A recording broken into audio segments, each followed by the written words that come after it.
Dengan ini kami meminta kepada Bapak Gubernur DKI Bapak Anies Baswedan untuk memberikan sambutannya kepada kami. Tafadhol, Ustaz.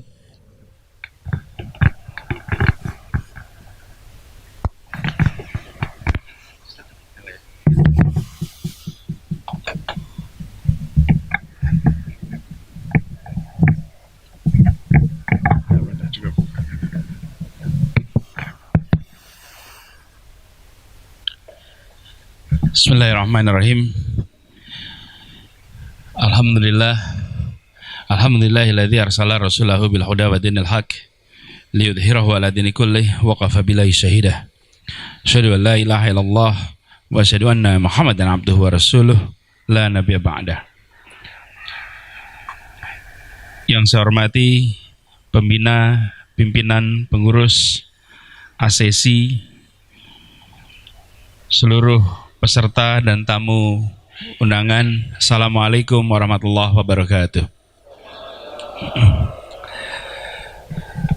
Pertama, saya ingin mengucapkan selamat atas penyelenggaraan ASESI yang keberapa sekarang? Yang kelima. Saya baru pertama kali hadir, tapi melihat dari pameran di depan sana, nampak sekali bahwa geliat kebangkitan pendidikan Islam makin hari makin menguat di Indonesia.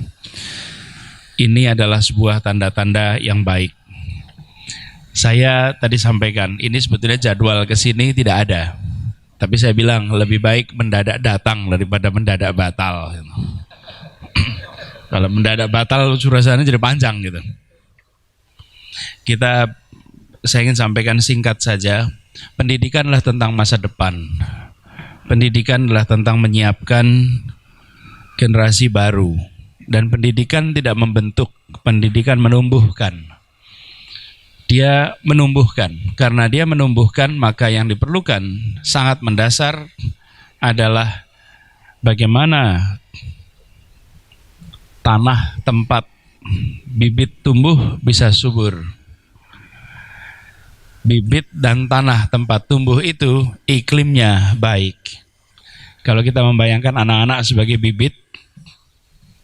biji, ketika masih biji itu dia tidak kelihatan batangnya, tidak kelihatan akarnya, tidak kelihatan daunnya, tapi dia masih biji.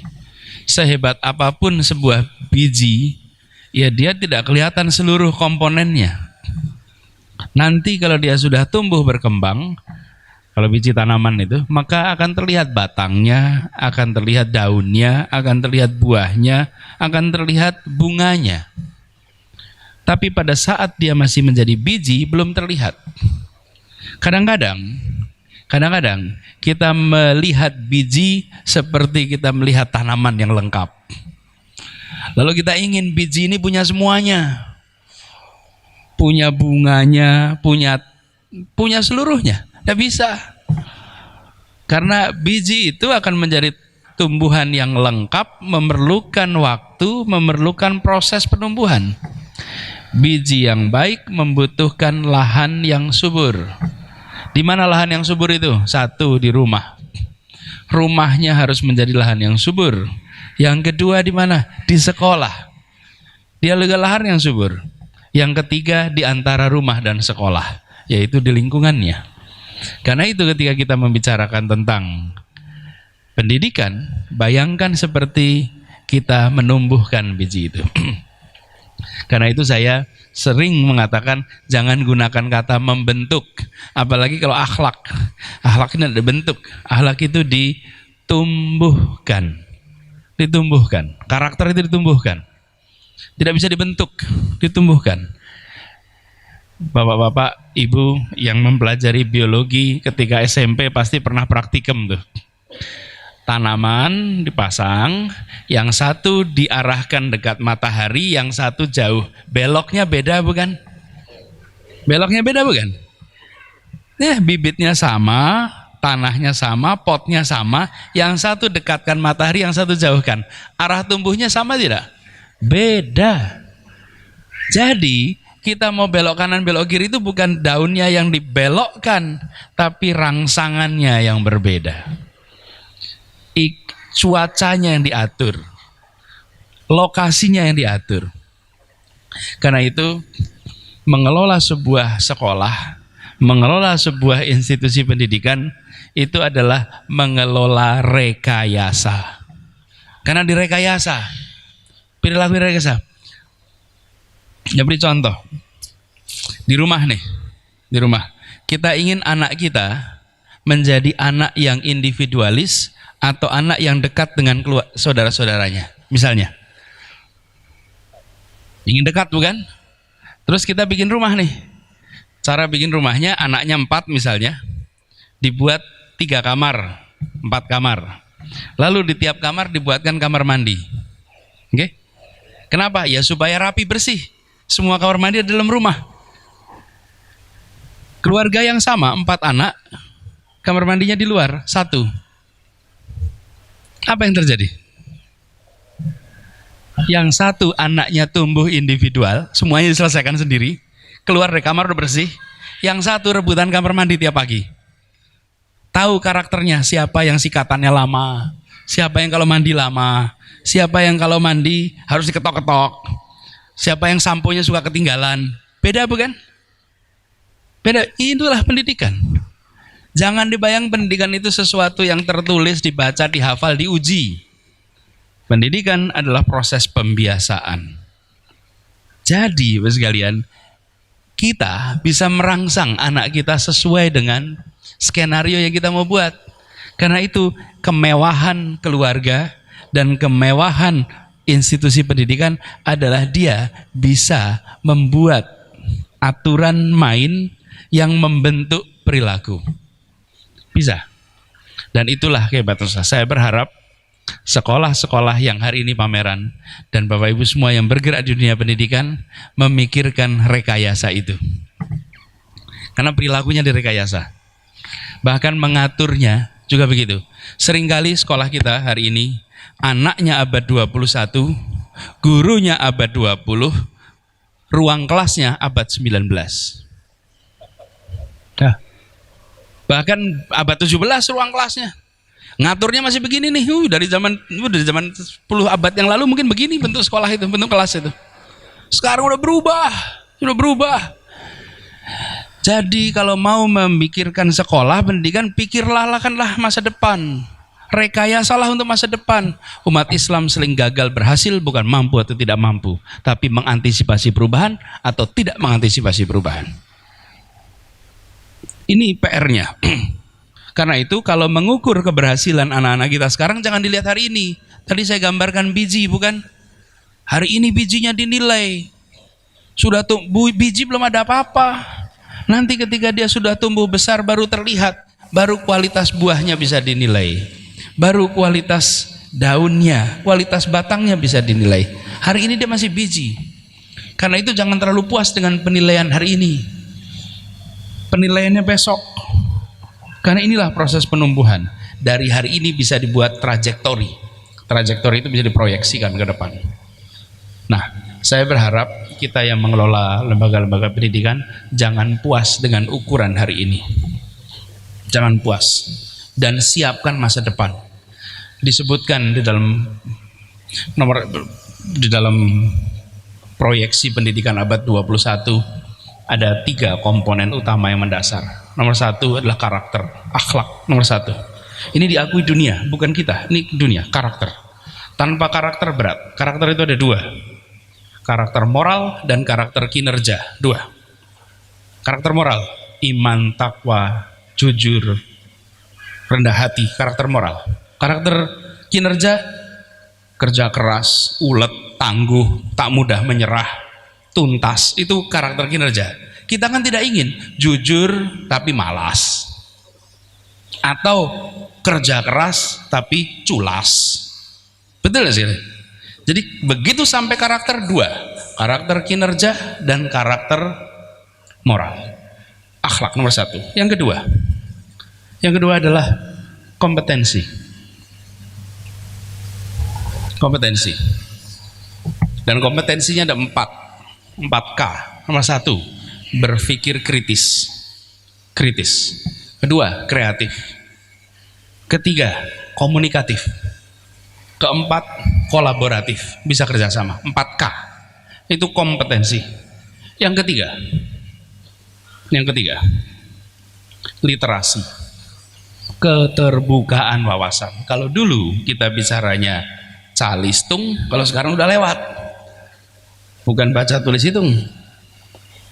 Yang kita harus pikirkan literasi itu minimal 5. Ya, literasi baca. Dan baca itu kita harus tingkatkan, apalagi di Indonesia. Di Indonesia ini minat baca tinggi, tapi daya baca rendah. Indikasinya apa? Minat baca WA tinggi, daya baca buku rendah.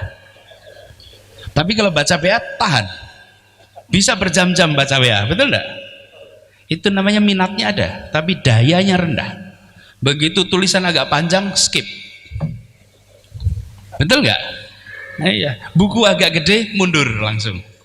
Itu daya baca rendah. Daya baca dilatih, literasi.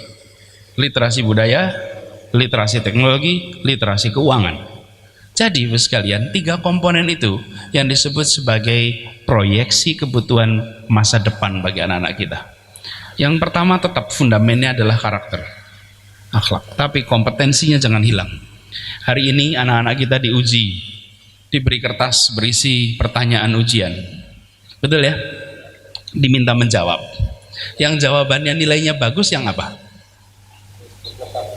Betul, tapi yang jawabannya bagaimana? Yang paling mirip dengan yang diajarkan, betul enggak?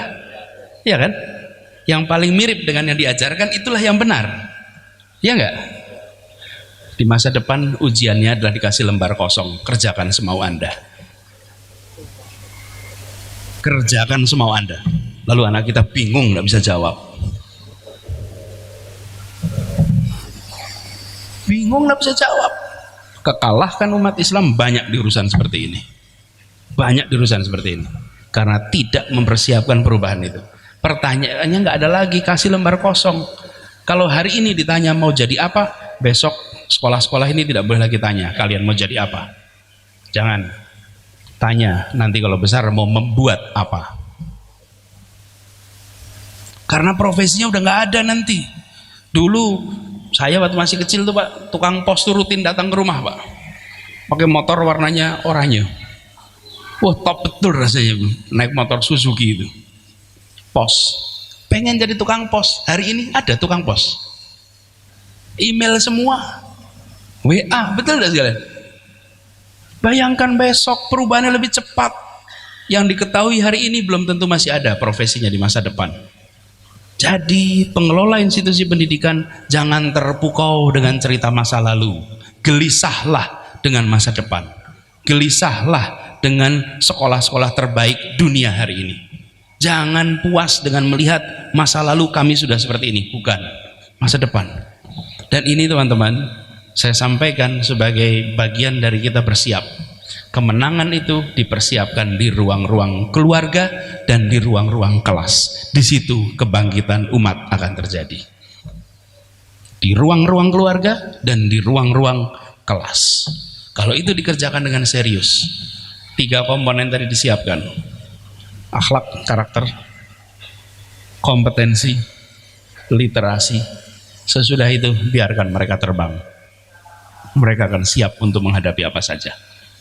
Dan ini yang insya Allah kita sama-sama. Mudah-mudahan sekolah-sekolah ini adalah benar-benar sekolah-sekolah yang menyiapkan masa depan. Dan semoga bapak-bapak ibu semua yang bekerja di sini, saya sekarang bertugas di pemerintahan, izinkan saya mengucapkan terima kasih. Bapak ibu semua menyelenggarakan pendidikan, padahal tidak memiliki kewajiban konstitusional untuk mendidik. Gak ada perintah undang-undang Bapak ibu sekalian untuk mendidik. Tapi Bapak Ibu memilih untuk mendidik anak-anak kita, dan saya ingin ucapkan terima kasih. Bapak Ibu sekalian telah ikut menyiapkan anak-anak Indonesia masa depan. Insya Allah ini akan dicatat sebagai amal soleh dari Bapak Ibu semuanya. Itu saja barangkali yang bisa saya sampaikan. Kurang lebihnya mohon dimaafkan. Saya mohon izin kalau boleh meneruskan menuju kewajiban yang sudah saya komit. Tapi saya ingin ucapkan selamat, semoga diskusi, seminar, dan insya Allah ikhtiar mendidik anak-anak kita akan bukan saja dimudahkan jalannya, tapi selalu dalam ridha Allah. Terima kasih. Billahi taufiq wal hidayah. Assalamualaikum warahmatullahi wabarakatuh. Waalaikumsalam warahmatullahi wabarakatuh. Terima kasih kami ucapkan kepada Bapak Dr. Anies Baswedan atas sambutan dan materinya. Kami juga mengucapkan doa semoga Allah memudahkan semua urusan Bapak dalam memimpin DKI Jakarta ini, Pak. Dan semua yang Bapak rencanakan bisa Bapak capai dengan keberhasilan yang maksimal. Amin ya rabbal alamin. Dan oh, Bapak mau touring. Baik. Kalau selanjutnya sesi dokumentasi dulu, Pak. Sebentar, Pak.